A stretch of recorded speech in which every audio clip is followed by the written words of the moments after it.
हाँ पूरा क्या है कि जरा सा कुदरत ने क्या नवाजा कि आके बैठे हो पहली सफ में, पंक्ति में, अभी से उड़ने लगे हवा में, अभी तो शोहरत नई नई है। ये बोलने का तात्पर्य है। आपने वो पढ़ रहे हो महोदय। मैं अपने माननीय वित्त मंत्री जी को इंगित करके एक शेर नहीं दीजिए। अध्यक्ष महोदय, खग उड़ते रहना जीवन भर, खग, क्योंकि इन्होंने खग की चर्चा की। नहीं दीजिए। मत डर प्रलय फकीरों से तू, बढ़ आशा हलकारों से तू, क्षण में यह अड़ीदल मिट जाएगा, तेरे पंखों से पीस कर खग उड़ते रहना जीवन भर, उड़ते रहना जीवन भर। साइंस अगली पंक्ति भी थी, तो जब बोले तो अगली पंक्ति भी बोल देते हैं। जो खानदानी रईस हैं वह मिजाज रखते हैं नर्म अपना, तुम्हारा लहजा बता रहा है तुम्हारी शोहरत नई नई है। इसलिए अपनी बात को आगे वैसे साहिंस साहब लोकतंत्र है ये लोकतंत्र में खानदान का होना आवश्यक नहीं है, जनता का प्यारा होना आवश्यक है। संस्कार के बोल रहे हैं कि संस्कार जो नए नए होते हैं, किन्हीं को नया पैसा होता है तो थोड़ा संस्कार। अपना विचार रखिए। अध्यक्ष महोदय, बोलने दीजिए उनको, बोलने दीजिए। अध्यक्ष महोदय, कई पिछले दो तीन दिनों से विधानसभा चला है, राज्यपाल महोदय का भी अभिभाषण हुआ, उसमें माननीय मुख्यमंत्री जी का भी कुछ उत्तर आया, सरकार की तरफ से माननीय उप मुख्यमंत्री जी का भी उत्तर आया, तो उसको भी हम इंगित करना चाहते हैं कि माननीय मुख्यमंत्री जी उसके उत्तर में बता रहे थे कि क्या था बिहार 2005 से पहले घर से लोग को निकलने में मुश्किल होता था। एक मुख्यमंत्री, एक जिम्मेदार व्यक्ति सदन के हैं, लीडर ऑफ द हाउस हैं, बिहार के नेता हैं वो, आखिर किस आधार पे उन्होंने इस बात को कहा कि 2005 से पहले बिहार की स्थिति कानून व्यवस्था के मामले में बेहतर नहीं थी?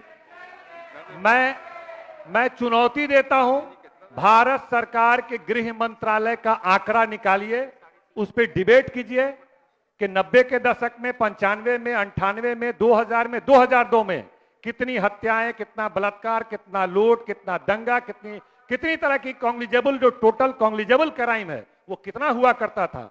मैं आप ही के भारत सरकार जिसके मंत्री गृह मंत्री अमित शाह जी हैं, वो आंकड़ा बताता है कि 90 के दशक में और शुरुआती 2000 के आसपास 1, 2, 3 में 80 से 90 हजार के आसपास पूरे कॉग्निजेबल क्राइम हुआ करते थे। और आज पिछले 5 साल का आप उठा के देखिए, 2 लाख से ज्यादा कॉग्निजेबल क्राइम इस प्रदेश में होता है प्रत्येक वर्ष। तमाम, चाहे दलितों पर अत्याचार का मामला हो, महिलाओं पर अत्याचार का मामला हो, हत्या का मामला हो, लूट का मामला, मैं नहीं कह रहा, अभी गूगल सर्च कीजिए, अभी आ जाएगा कि कॉग्निजेबल क्राइम पिछले साल कितना था, उससे पिछले कितना था, इससे पिछले कितना था। इसीलिए इस तरह की गलत बयानबाजी नहीं होनी चाहिए। इसलिए दूसरी बात, माननीय मुख्यमंत्री जी ने कहा कि पहले बजट क्या हुआ करता था, अपने पुराने वित्त मंत्री को इशारा करते हुए हाउस को बोल रहे थे कि पहले क्या बजट था बिहार का, 5 का क्या बजट था, और आज कितना बजट है, 2 लाख से भी टप गया, 2.5 लाख पहुंच गया। यह भी मिसलीड करना हुआ पूरे हाउस को, पूरे बिहार की जनता को। क्या सिर्फ बिहार का बजट बढ़ा है? केंद्र सरकार का 2005 में क्या बजट हुआ करता था, आज कितने प्रतिशत की वृद्धि केंद्र में हुई है? उत्तर प्रदेश का क्या बजट हुआ करता था, आज कितने प्रतिशत की वृद्धि हुई है? तो पूरे देश में वृद्धि हुई है, बिहार में भी वृद्धि हुई है। ये एक निरंतर प्रक्रिया है। इस निरंतर प्रक्रिया को आप बताइएगा कि ये मेरी उपलब्धि है, तो ये उचित नहीं है। उसी तरह उन्होंने कई बातें कही, हम सब बातों को चर्चा नहीं करेंगे। उन्होंने एक बात को बार बार इस बात को कहा कि अल्पसंख्यकों के साथ क्या होता था, पता नहीं क्या बोलना चाह रहे थे वो। लेकिन अभी इनका जो जातिगत आंकड़ा आया है सामने, आर्थिक सर्वेक्षण आया है, उसमें यह बताया गया है कि बिहार प्रदेश में दलितों से बदतर हालत है मुस्लिम समाज का, अकलियत समाज का। उसमें नौकरी के मामले में 1% भी नौकरी नहीं है, 0.94। आखिर जिम्मेदार कौन है? शिक्षा के मामले में जो ग्रेजुएट होते हैं, आज 6 से 7% केवल ग्रेजुएट है मुस्लिम समाज में। आप गरीबी रेखा से नीचे बस जीवन बसर करने वाले लोगों को ही देखेंगे अध्यक्ष महोदय, सबसे बदतर हालत है, 33% लोग गरीबी रेखा के नीचे जी रहे। कौन है जिम्मेदार? आप चेयर पे आप हैं 15 साल, 18 साल, 19 साल से, और जो रिपोर्ट बता रहा है कि बिहार में दलितों से, आदिवासियों से, अति पिछड़ों से भी बदतर स्थिति मुसलमानों की है, आपका रिपोर्ट बता रहा है। फिर आप कहते हैं हमने ये किया वो किया, इसीलिए मिसगाइड नहीं करना चाहिए। हम इतना ही कहेंगे। और एक बात वो बोल रहे थे जिसको हम लोग सुन रहे थे, इसीलिए बोल रहे हैं कि अभी आप लोग कर रहे थे, क्या पैसा दे रहे थे, कितना दे रहे थे, लाखों रुपया दे रहे थे, किस आधार पे इस बात को बोल रहे हैं? प्रमाण तो यह है कि हमारे 3 सदस्य आपके तरफ गए, आपने कितने पैसे उसको दिए, क्या प्रलोभन दिया, ये आप बताइएगा। ये प्रमाण है, पूरा देश देख रहा है, पूरा बिहार देख रहा है, पूरी मीडिया देख रही है कि हमारे 3 सदस्य आपके तरफ जाकर बैठे हैं और आप उल्टा आरोप हम पे लगा रहे हैं कि आप प्रलोभन दे रहे थे, आप इतना दे रहे थे। मुख्यमंत्री जी बताएं कि आपने 5 करोड़ दिया कि 10 करोड़ दिया, क्या प्रलोभन दिया, मंत्री बनाने का आपने आश्वासन दिया, सांसद के टिकट का आश्वासन दिया, आपको जवाब देना। उल्टा आप उल्टा आरोप लगा रहे हैं। इस तरह का अनावश्यक बातें हाउस में कम से कम अनावश्यक बातें नहीं होनी चाहिए। तो ये तो पूरे पूरे पूरे बिहार में चर्चा है कि राष्ट्रीय जनता दल के 3 विधायक को ले लिया गया उधर, किस तरह से लिया गया, ये इस पे हम नहीं कुछ बोलना चाहेंगे, लेकिन पूरा बिहार इस बात को जान रहा है। चलिए हम आगे आगे आगे आगे बढ़ते हैं, आगे बढ़ते हैं। पिछले 19-20 सालों से अध्यक्ष महोदय, पिछले 19-20 सालों से बिहार में एनडीए की सरकार है, भाजपा की, जदयू की भाजपा की पिछले सरकार, 1 साल हम लोग का हटा दीजिए तो सरकार है। और क्या स्थिति में है बिहार? भारत सरकार का नीति आयोग और भारत सरकार की तमाम संस्थाएं यह बताती है कि बिहार देश का सबसे पिछड़ा हुआ राज्य है, बिहार देश का सबसे गरीब राज्य है, बिहार में सबसे ज्यादा बेरोजगारी है, बिहार में सबसे ज्यादा लोग पलायन कर रहे हैं। आखिर इस बद से बदतर स्थिति का जिम्मेदार कौन है? आप 18 साल से आप दोनों चला रहे हैं, भाजपा जदयू की सरकार बिहार में चल रही है और तमाम आंकड़े बता रहे हैं कि बिहार पिछड़ा है, बिहार पिछड़ा है, बिहार पिछड़ा है। तो इसका जवाब देना चाहिए। अभी जो बजट पेश हुआ, जो माननीय वित्त मंत्री जी ने जो उस दिन पढ़ा, वो तो हम लोग देख रहे हैं कि हम लोग जो 15 में महागठबंधन एकजुट होकर के जो चुनाव लड़े थे, उसमें 7 निश्चय का पॉलिसी हम तमाम लोगों ने मिलकर बनाया था। वही बजट अभी तक 9 साल से चल रहा है, 7 निश्चय 2 करके। वो तो हमारा बजट था, वो हमारा दृष्टिकोण था, माननीय जदयू हो, राजद हो, कांग्रेस हो, वामदल हो, जो हम लोग सब लोग मिलकर के बनाए थे, वही 7 निश्चय 2, अधिकांश पैसा उसी के संदर्भ में है। तो ये सब स्थिति है, तो इस पर हम क्या ज्यादा बोलेंगे, लेकिन इसका आज जवाब तो देना पड़ेगा सरकार को कि बिहार के पिछड़ेपन का जिम्मेदार कौन है, बिहार में बेरोजगारी जो इतनी बढ़ी है उसका जिम्मेदार कौन है, बिहार में जो स्थिति है, पलायन की स्थिति है, इसका जिम्मेदार कौन है। इसका जवाब सरकार को देना पड़ेगा। अभी बिहार में जातिगत जनगणना हुआ और बड़े परिश्रम के बाद जो हम लोगों का प्रयास था, माननीय मुख्यमंत्री जी को अपनी बातों में लेना, माननीय मुख्यमंत्री जी को कन्विंस करके प्रधानमंत्री के पास ले जाना, वहां पे बात करना, पूरा बिहार गवाह है। कांग्रेस के लोग थे, वाम दल के लोग थे और हमारे नेता थे, हम लोग विपक्ष में थे। हमारे विपक्ष के नेता तेजस्वी जी मुख्यमंत्री के पास गए और मुख्यमंत्री जी से बात किया। मुख्यमंत्री जी कहा हाँ हम आपके प्रस्ताव से सहमत है, चलिए प्रधानमंत्री समय लेते हैं। सीधे तौर पे भारतीय जनता पार्टी ने के नेतृत्व में इनकार किया कि हम देश में नहीं कराएंगे जातिगत जनगणना, और यहां पर श्रेय लेने के लिए खड़े हो जाते हैं। अगर आप जातिगत जनगणना के समर्थक हैं, एक भी राज्य बताइए भारतीय जनता पार्टी शासित राज्यों का जहां पे जातिगत जनगणना कराने का काम किया, एक भी राज्य बताइए। आप बिल्कुल क्या कहां से कहां चले जाते हैं, क्या बोलते हैं।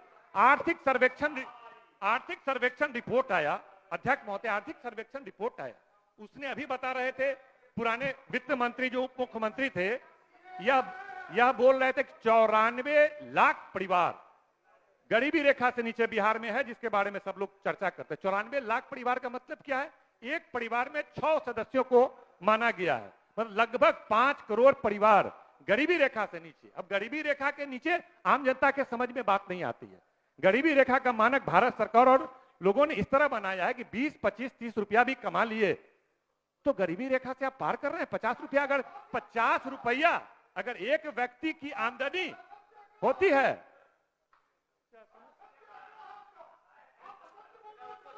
अब इधर बोलिए, इधर आज बोलिए। इनको अब स्पष्ट कर दें। इधर बोलिए ना, बोलिए। 6,000 रुपया इनको जानकारी के लिए बता दें, 6,000 रुपया आमदनी के ऊपर को माना गया है गरीबी रेखा से ऊपर। 6,000 में एक व्यक्ति नहीं, एक परिवार। एक परिवार की परिभाषा क्या है? 6 व्यक्ति। उसका मतलब क्या हुआ? एक सदस्य पर 1,000 रुपया। प्रत्येक दिन क्या हुआ? 25 रुपया। समझ में आता है? विस्तार से समझिएगा, तब भारतीय जनता पार्टी के लोगों को समझ में नहीं आ रहा है बहुत सारी बातों को। अगर 50 रुपया जो आदमी एक दिन में कमाता खाता है वह गरीब नहीं है। भारत सरकार का आंकड़ा यह कहता है, क्योंकि वह 6,000 से ऊपर पर हो गया आमदनी उसका परिवार में। तो ऐसी स्थिति है। और 6,000 से 10,000 के बीच में वैसे भी परिवार लगभग 70 लगभग मतलब 29% ऐसे लोग हैं जो 6, 7, 8 हजार कमाते हैं। मतलब 30 से 40 रुपया प्रत्येक व्यक्ति पे पड़ता है। अगर हम दोनों 10,000 से नीचे को हटा लें तो लगभग 13 करोड़ की आबादी में लगभग 10 करोड़ लोग ऐसे हैं जो 10,000 से नीचे कमाते हैं, जो 1,000-1,200 पर महीना एक व्यक्ति जीवन बसर कर रहा है इस प्रदेश में। आखिर कैसा जिंदगी जी सकता है 1,000-1,200 रुपया में इस प्रदेश में?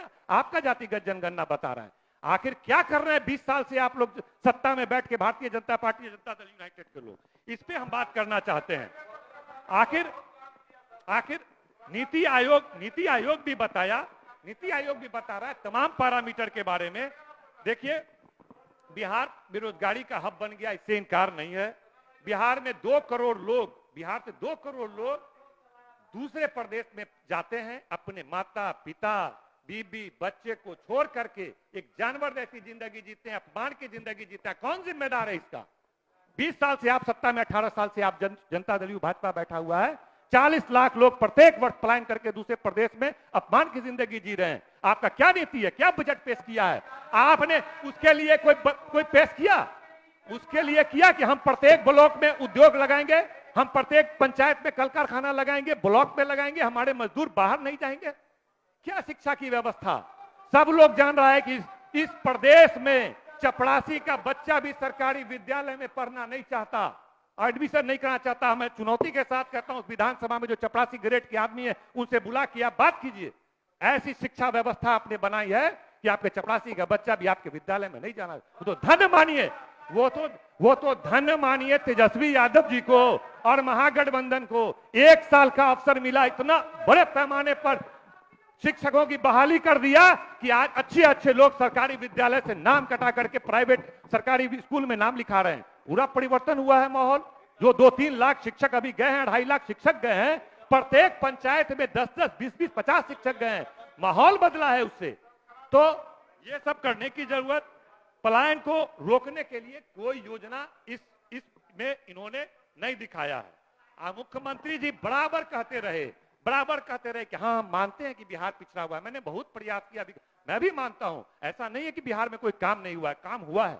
लेकिन तमाम आंकड़े यह भी बता रहे हैं बिहार सबसे फिसड्डी है, सबसे बेरोजगार है, सबसे गरीबी है। मुख्यमंत्री जी ने 100 बार कहा, हाउस में भी कहा, बाहर भी कहा कि जब तक बिहार को विशेष राज्य का दर्जा नहीं मिलेगा तब तक बिहार विकसित नहीं हो सकता है।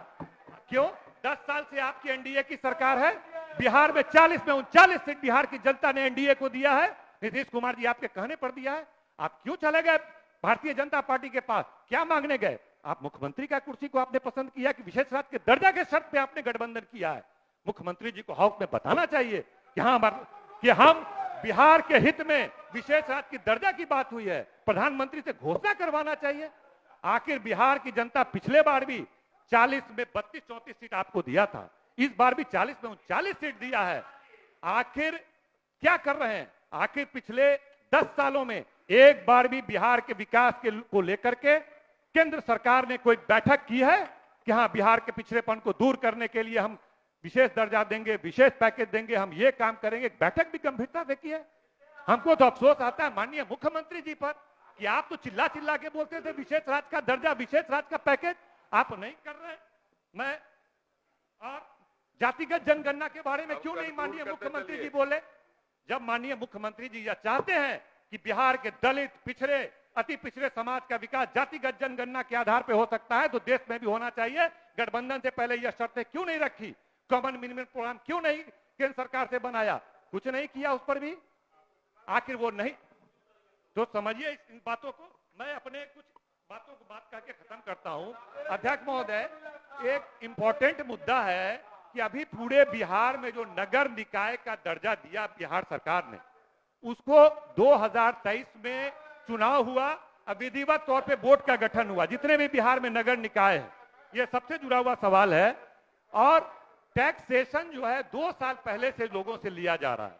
तो मेरा आग्रह होगा कि वित्त मंत्री जी भी हैं और तमाम लोग हैं कि जितने भी नए नगर पंचायत, नगर परिषद, नगर निगम नए बने हैं, जब से बोर्ड गठन हुआ है तब से लीजिए। कोई सुविधा आप दे नहीं रहे थे। सरकार ने जब 2 साल पहले नोटिफिकेशन निकाला तभी से टैक्स उसको बांध रहा है। ये पूरे बिहार के लिए सही नहीं है। साथ ही आपके इस बजट में रसोईया के लिए कोई प्रोविजन नहीं किया गया कि उनका मानदेय बढ़ाया जाए, आशा का बढ़ाया जाए, ममता का बढ़ाया जाए।